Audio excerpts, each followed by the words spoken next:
What is up, everyone?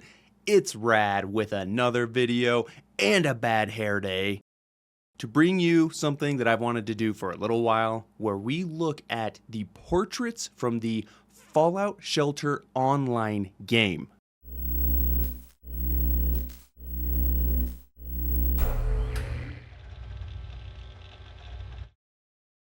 So for those of you that don't know, Fallout Shelter Online is a Southeast Asia exclusive. There's also another edition for China that's even more exclusive. It varies quite a bit from the Fallout Shelter that we know and have been playing since the launch of Fallout 4. But one thing that I always found very interesting is they have very well done portraits of many well-known and some little more obscure Fallout characters. So I wanted to compare the in-game Fallout character, what we know and love from Fallout 3 or Fallout New Vegas or Fallout 4, to what they show in Fallout Shelter Online, because there are some doozies. First up is Eddie Winter, the ghoulified crime boss from Fallout 4. We see him here on the left. That's where we'll always see the in-game portrayal of these characters. And now we have him on the right. Okay, interesting. He looks a lot cooler and a lot meaner in the portrait. He has his 44 and some brass knuckles and a freaking arsenal behind him. That is so much cooler than what we actually got in the Fallout 4 game. He's kind of in this studio apartment sized room where he's been for over 200 years. And there's not a lot to it.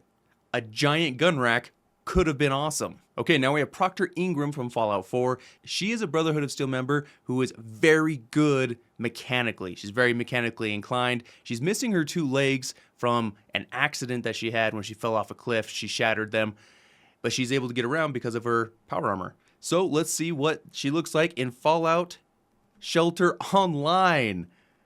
Okay, she is way younger. That's going to be something we see a lot of, especially with the women. I don't know, that's not too bad. She looks a lot younger. You can see that she's missing her legs just like she should. Yeah, not too bad. So now we have the Mistress of Mystery. She is a comic book hero that we learn a little bit more about in Fallout 76. In fact, this is the portrait that is in her manor in Fallout 76. So let's see what she ends up looking like. Okay, again, quite a bit younger. A lot shorter of a dress, that's for sure. It looks like, is she in the Museum of Freedom from Fallout 4 where Preston Garvey is? That's kind of where it looks like she is. Otherwise, other than being younger, longer hair, different outfit, it's not too bad. Okay, next up we get Clover. She is from Fallout 3. She is a slave, should we say, of Eulogy Jones, who is the slave master, the guy that is in charge of Paradise Falls, where all the slavers are. So let's see what she ends up looking like. And wow, okay. She is apparently an adept dancer with a shotgun. That's a very niche skill set. And she even has some shells right there on her leg. Very interesting. They gave her some extra tattoos that she doesn't have in the game, but can't say I was expecting that. Okay, now we get Rex Goodman from Fallout 4. We save him from Trinity Tower, where he was taken as a prisoner of the super mutants along with Strong. And this is where Strong gets this idea of the milk of human kindness and going on this epic adventure to find it. It's from Rex Goodman. It's a Shakespeare thing. So let's see what he looks like. Okay. I'm loving this thoughtful super mutant right here. That must be Strong. I've never seen him so thoughtful before, but that must be Strong. He's looking very comfortable around all these super mutants, and he has his book. Although he probably shouldn't feel comfortable because most of them look like they want to kill him and eat him. Okay, now we have Dima from the Far Harbor DLC. He is the main antagonist, even though you don't really quite know that at the beginning. Pretty interesting character, if I do say so myself, and I always loved his design. So let's see what he looks like in Fallout Shelter Online. Hey, he's looking pretty cool, actually. Wow, that's a very faithful adaptation. He's looking very leader-like, very heroic. I'm not sure what he's holding there. It almost looks like a smaller version of the fog condensers, but I don't really know why he'd be holding one of those since all it really does is collect Adam's holy fog. Not bad though. This looks good. Now we got my boy Nick. Who doesn't love Nick Valentine? He is a really well-written companion, probably the best written companion in all of Fallout 4, and he's integral to the main quest. Of course, we know he's a Gen 2 synth, and he has the personality from a pre-war detective. So let's see what he ends up looking like. Not bad. Looks... I need water. He looks more or less the same. He looks a little younger, smoother. I don't know. But otherwise, not bad. All right, now we got Dr. Stanley Carrington. He is the doctor. Well, technically there's another doctor in Diamond City, but he's the good one. He's the one that actually knows what he's doing. So let's see what he looks like. Okay. Whoa, he is not happy. I mean, he's not a very chipper dude in the first place. But I see they have a railroad symbol behind him. That's a good touch. Otherwise, he looks pretty much the same. Okay, here's one that I was really surprised to see that he features in Fallout Shelter Online, and it's Son of Adam. That's S-U-N of Adam. From Fallout 3, he is one of the friendly ghouls that you can find from the Apostles of the Eternal Light faction of the Children of Adam. I don't know. Let's see what he ends up looking like. I mean, he's just a friendly feral ghoul. What? Okay. I was not expecting that. So, Son of Adam, he is ascending into the air with electricity, lightning behind him, people cheering him on, and then some sort of like angelic being or something. What is this? I need to find out more about this. This is pretty interesting. Okay, we have Dr. Madison Lee, a pretty important character, not only in Fallout 3, but also Fallout 4. Honestly, the series kind of sleeps on her. She is an extremely smart scientist. She helps with Project Purity, getting that working. She helps get Liberty Prime online for the Brotherhood of Steel. Then she runs away to the north to join the Institute, but we can convince her in Fallout 4 to help the Brotherhood again with Liberty Prime again. Anyway, so she is extremely smart, and let's see what she ends up looking like. All right, she is a lot younger in this, like way younger. And of course, you can't do science without the cleave. You just can't. I'm sorry. It's just the way it is. She is so much younger. Even in Fallout 3, she was about as old as our father. You can see she has some lines right here and some wrinkles. She's not a young person in Fallout 3, and then 10 years later in Fallout 4, she's even older, and she has gray hair and the whole thing. So, like, wow. Okay, now we have Sarah Lyons. A lot can be said about Sarah. She is extremely brave, very principled, extremely dedicated, not only to the Brotherhood, but to the people in her strike team, Lion's Pride. She unfortunately ends up dying not too long after the events of Fallout 3, but let's see what she looks like in online. She's looking cool. And of course, she's always shown without her helmet. I'm never sure if that's because she doesn't like the helmet or if it's more of a game design choice so that we can quickly look out and see Sarah because she's the only blonde-headed woman running around in a suit of power armor. That looks really cool, though. Shows her fighting a super mutant, and if memory serves, that's how she actually ends up dying, is this continued assault and war that the Brotherhood has with the super mutants in the Capital Wasteland. Okay, now we have XPN-20A. Many of you may not know who this is. There's actually not a ton of background on this synth.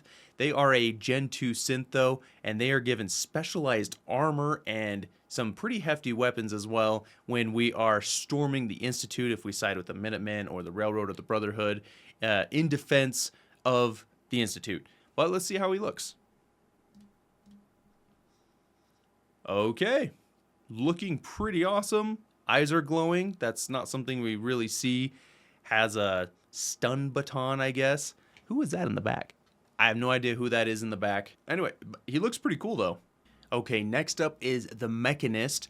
Now, we first saw the Mechanist in Fallout 3, and this is a totally different Mechanist. The Mechanist is a villain from Hubris Comics, so a couple people have kind of taken up the mantle of the Mechanist, actually. This is the Fallout 4 one, though, and so let's see what she ends up looking like.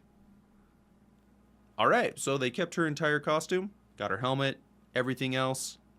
The eyes are glowing, that's a really cool touch. Otherwise, pretty dang close. She just has a cape, it looks like, which I think is fine. That's a pretty close adaptation.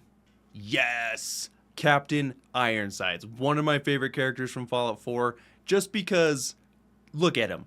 He's huge. He's a freaking sentry bot with a captain's hat. What's not to love? All he wants to do is get his ship off of Weatherby Savings and Loan. I mean, I think we can all, you know, sympathize with that. Let's see what they did in Fallout Shelter Online. I mean, that is basically everything, except why is there a tiny version of the USS Constitution flying and then the real one behind that? It's a little weird. Not too bad. And now we have Zeke from Fallout 4, the leader of the Atom Cats. So, I mean, what's not to love about this guy? He's cool. He's got the shades. He's got the freaking leather jacket and the hair, and he romps around in power armor. I mean, come on. Doesn't get cooler than that. Let's see how they did him in Fallout Shelter Online. Okay. So they show him in his power armor with the special Atom Cats hot rod paint. That power armor looks very glowy. Oh, and he has a jetpack on the back. But that's pretty cool. I think that looks great. And now we got 3Dog. Ow, ow! He is probably my second favorite of the DJs in the Fallout series. It's hard not to like him. He's just very affable. So let's see what he looks like in Fallout Shelter. And he looks actually older than he does in the game. Is it just me? I don't know. It looks like I see more gray, a little more wrinkles, but apparently after the events of Fallout 3, he just keeps on DJing, doing his thing as he should, because he's a pretty good disc jockey. What's a disc? Hell if I know, but I'm gonna keep on talking. I might have played that game a little too much. And now we got Paladin Dance himself, Buzz Lightyear in the flesh. I always kind of liked Dance. He's a little uptight and very rigid, but his character quest in Fallout 4 is probably the best of them all.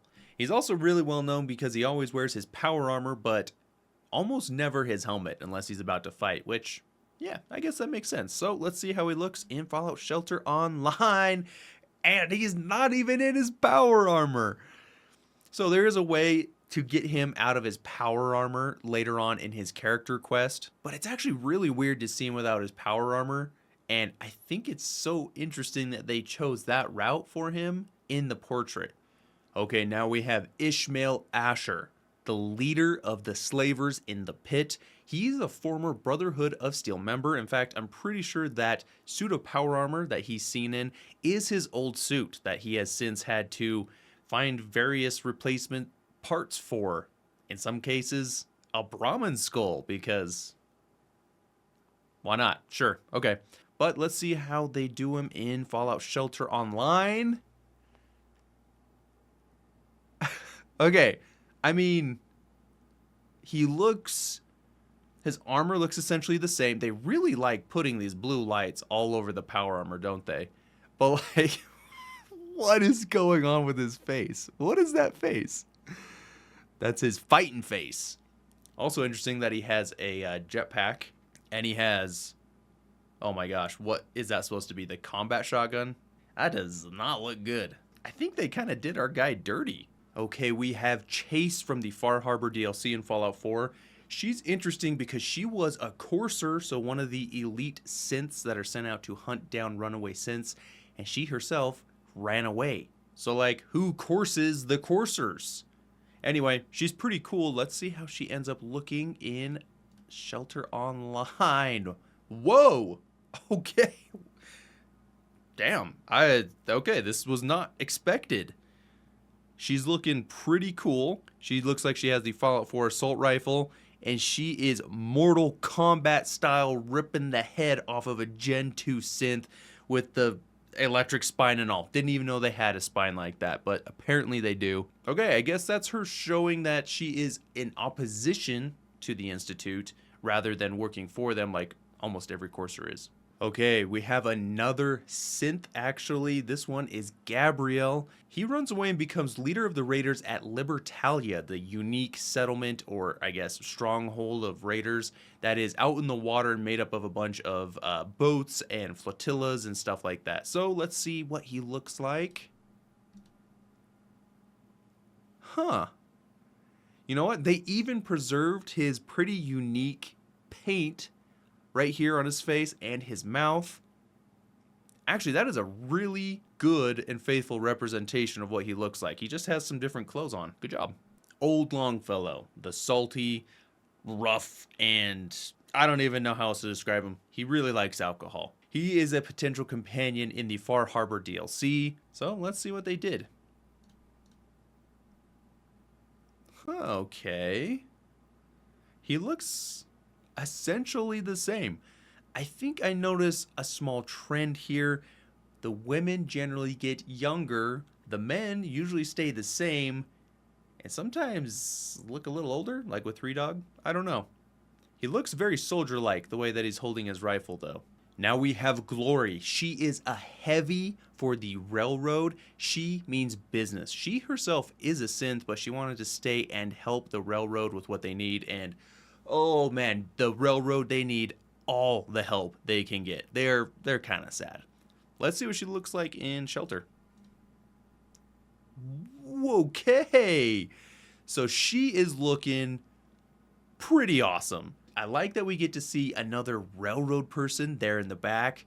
Deacon doing Deacon things, which is usually Deacon stuff up. And by that I mean he's just appearing everywhere and anywhere.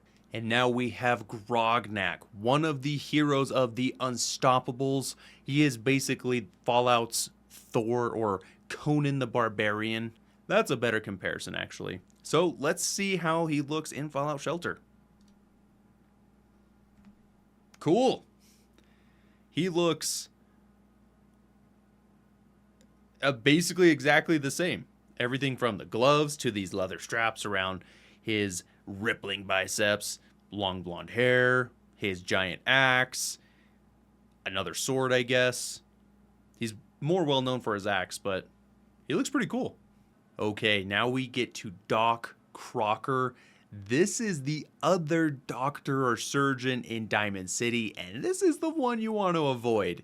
He's got some skeletons in his closet, and he wants your skeleton, if you know what I mean. Let's see what they did in Fallout Shelter Online. Oh my gosh. All right. I wasn't ready for this.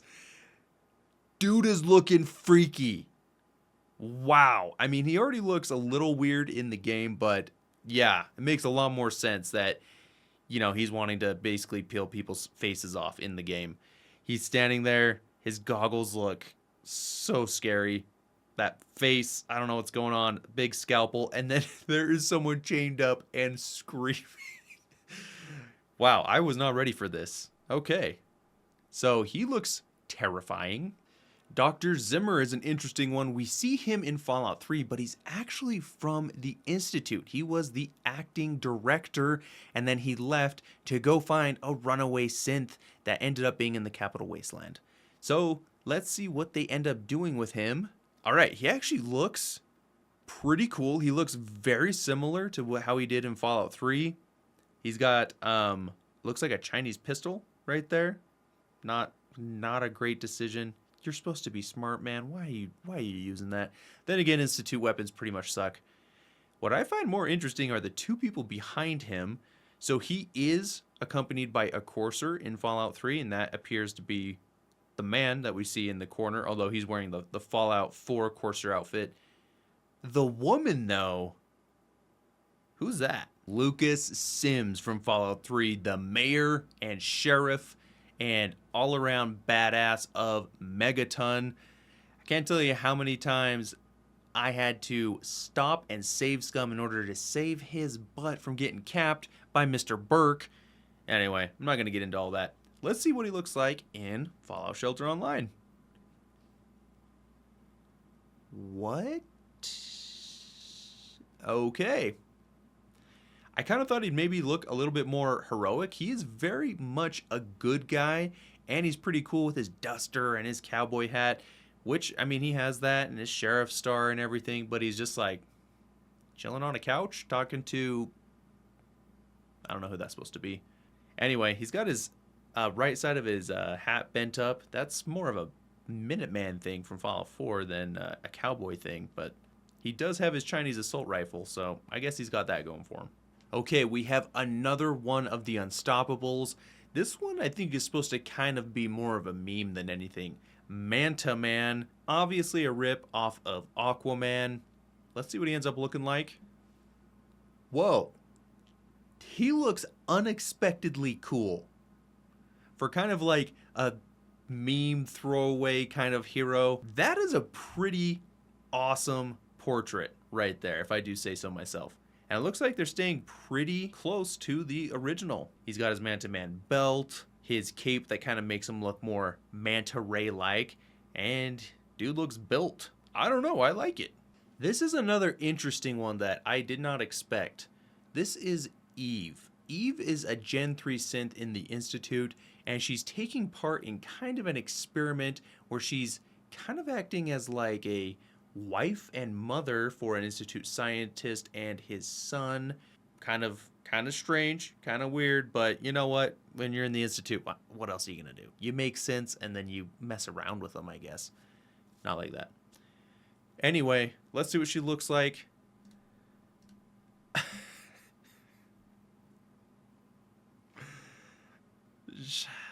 Okay, should I be surprised? Probably not. What is going on here? I mean, again, she looks a lot younger. She looks prettier. She's doing a weird stretch thing in the bioscience division of the Institute. What more should I say? Okay, we've got President Dave, the best leader in the wasteland. And you know what? I made a video about him and how he's the best leader, and like 6 of you people on my Rad King channel watched that. And that is an absolute freaking travesty, because Dave is the leader we need. He is the leader we don't deserve, but he is the leader that will make the wasteland, I don't know, not a wasteland anymore. If they do my boy Dave dirty, I am not gonna be happy. All right, let's see. Dave? Okay, it's not that bad, but why is he so angry? Even the people behind him, oh, I guess he's kind of like rallying the people behind him. They kind of look like they're cheering him on, like, yeah, Dave, you're the man. So maybe he's just pumping up his Republic of Dave citizens. Dave is hilarious. I've always thought he's so funny. I always loved the quest to help with the voting process and how you can kind of mess around with that. I always found that so interesting. Okay, we've got Curie, a potential companion in Fallout 4.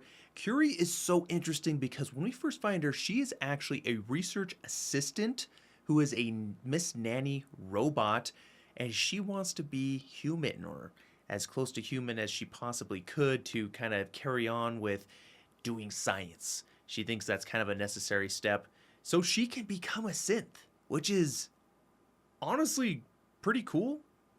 She's the only one that can do this. I'm guessing that her portrait will be the human form of herself, but we will see. Oh, now that is interesting. So yes, we see human or synth, whatever you want to say, Curie, but then we see the Miss Nanny form of her behind her. That's kind of interesting, but her portraits go kind of the extra mile because she's actually shown in a number of different outfits. There she kind of looks like a medic. Is that like a red cross right here or something? And then this is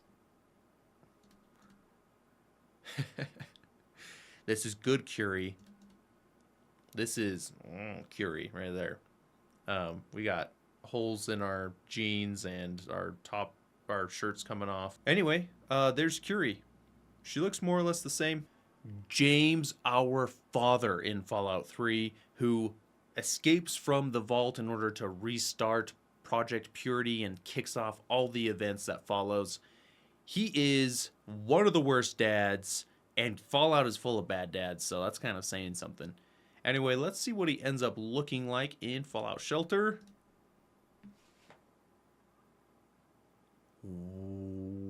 Okay. Is that the same guy? I mean, I guess he's got a beard and hair. Okay, that is not what I think about when I think of James. I do not think of this like super awesome heroic pose with his weapon, and he's kind of, what's he holding? The Gek, I'm guessing. That was unexpected. He looks a lot more heroic than he ever does appear in the games. Although, to be fair, he dedicates his life to trying to help the wasteland, purify the water, and even, like, abandons us in the vault to do that. He gives his life to save everybody when he could have, worked with Colonel Autumn. He is a hero. I just don't know if he's that kind of hero. Mother Isolde. She is the spiritual leader of the children of Adam that reside in the crater of Adam. They are some of the ones that are not overtly hostile towards us, the player, because going to the crater, while it's not necessarily a part of the main quest, I think everyone ends up there when we're kind of romping around the glowing sea looking for Virgil, which is part of the main quest. So let's see what we do with this bloodshot, scraggly hair old lady. You have got to be kidding me. Is this real life?